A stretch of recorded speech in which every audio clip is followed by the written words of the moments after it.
அன்பு நேயர்களுக்கு கனிவான வணக்கம். விக்கிரவாண்டி இடைத்தேர்தலுக்கு பொறுப்பாளராக 9 அமைச்சர்களை நியமித்த திமுக. விக்கிரவாண்டி தொகுதிக்கான இடைத்தேர்தல் அறிவிக்கப்பட்டுள்ளது.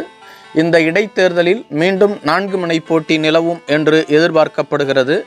திமுக தனது வேட்பாளராக அன்னியூர் சிவா என்பவரை அறிவித்துவிட்டது. அதிமுகவும் தொகுதியின் முன்னாள் எம்எல்ஏவான முத்தமிழ்ச்செல்வனை அறிவித்துவிட்டது.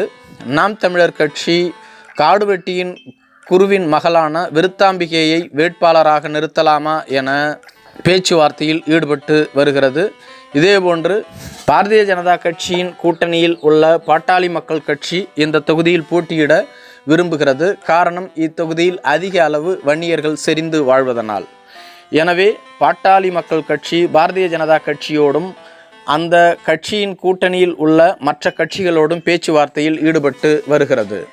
திமுகவும் இத்தொகுதியில் வெற்றி பெற வேண்டும் என்றால் வன்னியரை களமிறக்க வேண்டும் என்பதனால் வன்னியரான அன்னியூர் சிவா என்பவரை களமிறக்கி உள்ளது. இந்த தொகுதியை கௌதம சிகாமணிக்கு கேட்டு வந்தார் விழுப்புரம் மாவட்டத்தினுடைய முன்னாள் அமைச்சரான பொன்முடி அவர்கள். பாராளுமன்ற தேர்தலில் கௌதம சிகாமணிக்கு வாய்ப்பு வழங்கப்படவில்லை.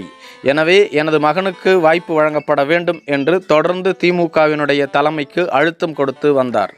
ஆனால் முதலமைச்சர் மு.க. ஸ்டாலின் அவர்களோ கௌதம சிகாமணிக்கு விழுப்புரம் தெற்கு மாவட்ட செயலாளராக பொறுப்பை வழங்கிவிட்டு விக்கிரவாண்டி தொகுதியின் வேட்பாளராக அன்னியூர் சிவாவை அறிவித்தார். காரணம், இத்தொகுதியில் வன்னியர்கள் செறிந்து வாழ்வதனால் வன்னிய வாக்காளர்களினுடைய வாக்குகளை கவருவதற்காக இந்த முடிவை எடுத்தார் என்று கூறப்படுகிறது. இந்த தேர்தலை பொறுத்தவரையிலும் திமுக வெற்றி பெற்றே ஆக வேண்டும். ஏனெனில் திமுக ஆளும் கட்சி. ஒருவேளை திமுக தோல்வி அடைந்தால் அவர்களினுடைய ஆட்சிக்கு கெட்ட பெயரை ஏற்படுத்தும். இதேபோன்று அதிமுகவும் பிரதான எதிர்க்கட்சி என்பதனால் 2வது இடத்தை பெற வேண்டும் என்று மிக முனைப்பாக செயல்பட்டு வரும். திமுக வெற்றி பெற்றே ஆக வேண்டும் என்பதனால் 9 அமைச்சர்களை களமிறக்கி உள்ளது. குறிப்பாக அமைச்சர் பொன்முடி, அமைச்சர் எம்.ஆர்.கே. பன்னீர்செல்வம், அமைச்சர் சி.வே. கணேசன், அமைச்சர் கே.என். நேரு, அமைச்சர் ஏவா வேலு, அமைச்சர் தாமு அன்பரசன், போக்குவரத்து துறை அமைச்சர் சிவசங்கர், அமைச்சர் சக்கரபாணி மற்றும் விழுப்புரம் தெற்கு மாவட்ட செயலாளரான கௌதம சிகாமணி போன்றோர்களை விக்கிரவாண்டி தொகுதிக்கு பொறுப்பாளர்களாக திமுக தலைமை அறிவித்துள்ளது.